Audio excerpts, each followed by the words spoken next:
आज आप लालू जी के या तेजस्वी जी से कहलवा दीजिए कि भारतीय जनता पार्टी के साथ हैं। कल अगर केस बंद ना हो जाए, मैं ढेरों उदाहरण दे सकता हूं। नीतीश कुमार जी को फिर घुटनों पे लेके आइए, नीतीश कुमार जी को फिर बीजेपी के सामने हाथ जुड़वाइए। कैसे जोड़ेंगे आप? इनके ऊपर हमला कीजिए। ये आज ही गिरफ्तारी क्यों हुई? जैसे ही नीतीश जी ने पलटी मारी, जैसे ही भारतीय जनता पार्टी वहां सरकार से गई, तो इनको लगा रहे ये बैसाखी बने हुए, इस बैसाखी को तोड़ना जरूरी है। जो आपके लिए पॉलिटिकल थ्रेट जहां बन गए वहां जेल भेज देंगे। जब आपकी पॉलिटिकल सेटिंग हो रही हो तब आप उनको छोड़ देंगे।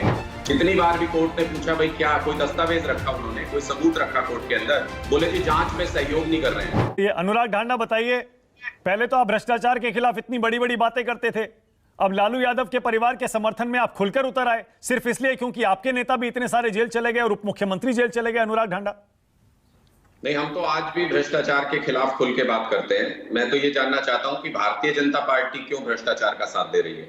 उनके यहाँ पे किसी नेता ने कोई गड़बड़ नहीं की, कांग्रेस के साथ उन्होंने सेटिंग कर ली कि कांग्रेस के भी किसी नेता से बुला के पूछताछ कीजिए। कोई जेल गया है क्या आज तक? कभी इनकी आपस में सेटिंग हो जाती है। और आज कैसी बात कर रहे हैं? कांग्रेस के इतने नेता जेल गए अनुराग। मैं कौन जाता है जेल में, वही तो पूछ रहा हूं। यही मैं समझना चाहता हूं, सीबीआई और ईडी का रोल समझना चाहता हूं कि कांग्रेस का कौन से नेता जेल जाते हैं। जो आपके लिए पॉलिटिकल थ्रेट जहां बन गए वहां जेल भेज देंगे। जब आपकी पॉलिटिकल सेटिंग हो रही हो तब आप उनको छोड़ देंगे। इसी तरीके से आप आम आदमी पार्टी के नेताओं को आप बिना सबूत के, बिना जांच के, बिना किसी तरीके के, कोर्ट के अंदर क्या दलील होती है सीबीआई की?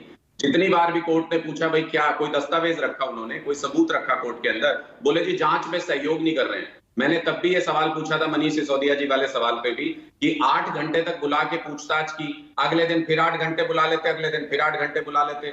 आप सवाल करोगे, मनीष सिसोदिया जी जवाब देंगे। यही तो पूछताछ होगी ना। कस्टडी में लेके क्या करने वाले थे? अच्छा ठीक है, कस्टडी में लेके टॉर्चर ही तो किया, और क्या किया? अब देखिए, अब तो मनीष सिसोदिया को कोर्ट ने जेल भेज दिया 20 तारीख तक, लेकिन लालू यादव के लैंड फॉर जॉब स्कैम में आपने क्या आंख बंद करके सियासी वजहों से समर्थन दिया है, या आप आपने केस की चार्जशीट पढ़ी है? नहीं, देखिए, आपको पता है कितने सबूत हैं उस केस में? किसी केस को लेके, किसी स्पेसिफिक जांच को लेके नहीं। अरविंद केजरीवाल जी ने यह कहा है कि जिस तरीके से विच हंटिंग चल रही है, जिस तरीके से जो आपके, अब यही केस मान लीजिए आप, ये कब से चल रहा है केस, और इसमें पहले पूछताछ करके गिरफ्तारी क्यों नहीं हुई? ये आज ही गिरफ्तारी क्यों हुई? जैसे ही नीतीश जी ने पलटी मारी, जैसे ही भारतीय जनता पार्टी वहां सरकार से गई, तो इनको लगा रहे ये बैसाखी बने हुए, इस बैसाखी को तोड़ना जरूरी है।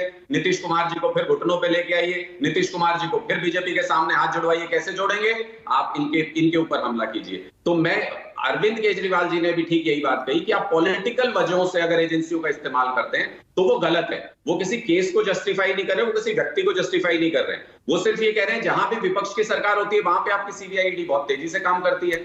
जहां पे भी आपकी सरकार है वहां कितने मर्जी घोटाले हो जाए, सीबीआई जवाब नहीं दे रहे नहीं करेगी। अनुराग, एक सेकंड देखिए, आप सियासी जवाब दे रहे हैं। मैंने कहा लैंड फॉर जॉब स्कैम को आपने पढ़ा है क्या? आपने उसकी चार्जशीट देखी है क्या? अरविंद केजरीवाल ने उसको डिटेल में स्टडी किया है क्या? या फिर आंख बंद करके कह दिया कि नहीं, विपक्षी नेताओं को परेशान किया जा रहा है? आपने अरविंद केजरीवाल जी का बयान ध्यान से सुना क्या? अरविंद केजरीवाल जी ये कह रहे हैं कि ये गलत है, विपक्ष की जहां भी सरकार होती है वहां पे एजेंसियों का दुरुपयोग कर रहे हैं। तो गलत कैसे हो गया फिर बताइए, जब उसको केस को देखा ही नहीं तो? क्योंकि उसको आप अपने पॉलिटिकल फायदे के लिए भारतीय जनता पार्टी इस्तेमाल कर रही है। उसको हाथ मरोड़ने के लिए इस्तेमाल कर रहे हैं, उसको भ्रष्टाचार खत्म करने के लिए इस्तेमाल नहीं कर रहे। आज आप लालू जी के या तेजस्वी जी से कहलवा दीजिए कि भारतीय जनता पार्टी के साथ हैं। कल अगर केस बंद ना हो जाए, मैं ढेरों उदाहरण दे सकता हूं आपको। ढेरों उदाहरण दे सकता हूं आपको। जो बीजेपी में गया उसका केस बंद, ओके, ऑल राइट। जो बीजेपी में गया उसका केस बंद। ओके, मैं समझ गया।